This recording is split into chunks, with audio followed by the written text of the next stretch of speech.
Hello, Lou Hamilton of Audible Elegance, Cincinnati, Ohio. Once again, I'm filming from home here in Virginia. Our website is audibleelegance.com, and we have a monthly blog on there, as well as an orphanage and a new and used section, so take a look at those. Some of the items also show up on eBay, where we sell consignment goods. I thought I would address those people who are considering building a new home and the foibles that can go on.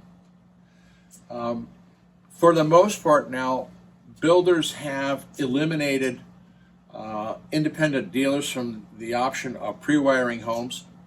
They like to do it themselves and charge ridiculous sums of money per room. And we've seen them using stuff even as simple as a bell wire, a speaker wire. And so after you have like 60 or 75 foot runs of that and somebody wants to put a good set of speakers on them, we basically say it's a waste of time because of what's happened already in the delivery system. But if you do have the chance to do your own wiring, or someone does the wiring for you, there's a couple things to watch out for. Number one is if their goal is to have the wire coming out of the wall and to the speaker, oftentimes they're going to leave a length of wire out to accomplish that.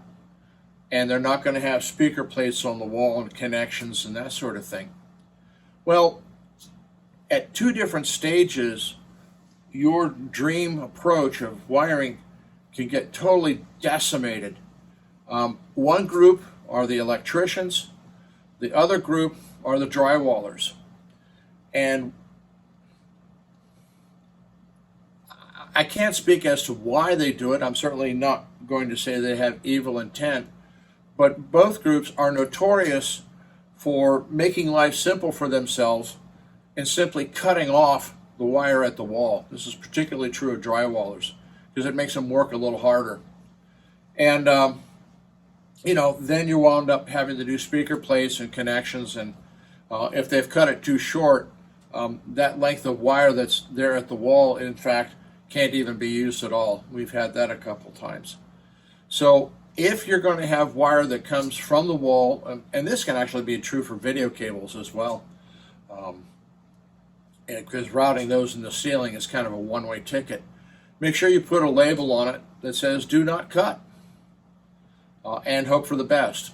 Certainly, I would watch what's happening as they do things if you can.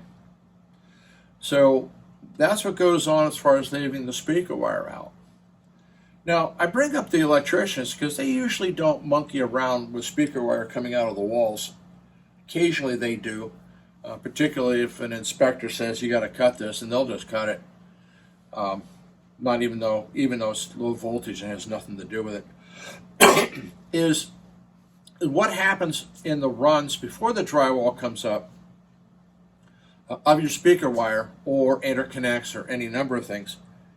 And on more than one occasion, we've had situations where we've drilled the holes in the floor joist to run our speaker lines, making sure that it stays away from electrical lines, or if it's near it, crossing at 90 degrees, only to find out that the electrician, after the fact, is asked to do electric someplace else, and he finds our holes very convenient.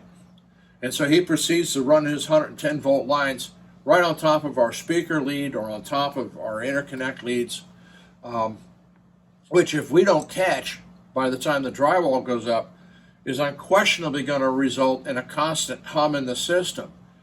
And since it's buried under drywall, you're absolutely at a loss as to where this hum is coming from.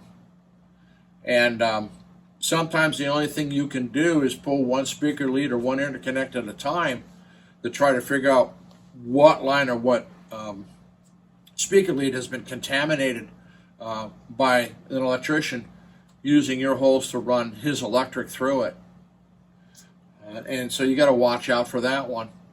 I actually saw a project done by somebody who was really doing a massive network installation, and in order to put the wire in, they actually had to, I call it channel or dig into the concrete in order to lay their line in there, to get it down to another environment.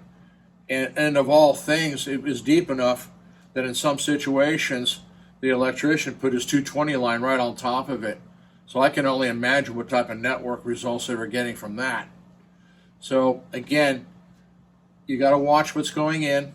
Preferably, your wiring is the last, but if you're the first or the middle, go back and look at it, inspect it before the drywall goes up.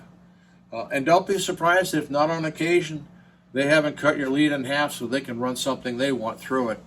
Plumbers will do that because it's in their way. So take a look at your wiring before the drywall goes up, and hopefully none of this happens to you. Thank you.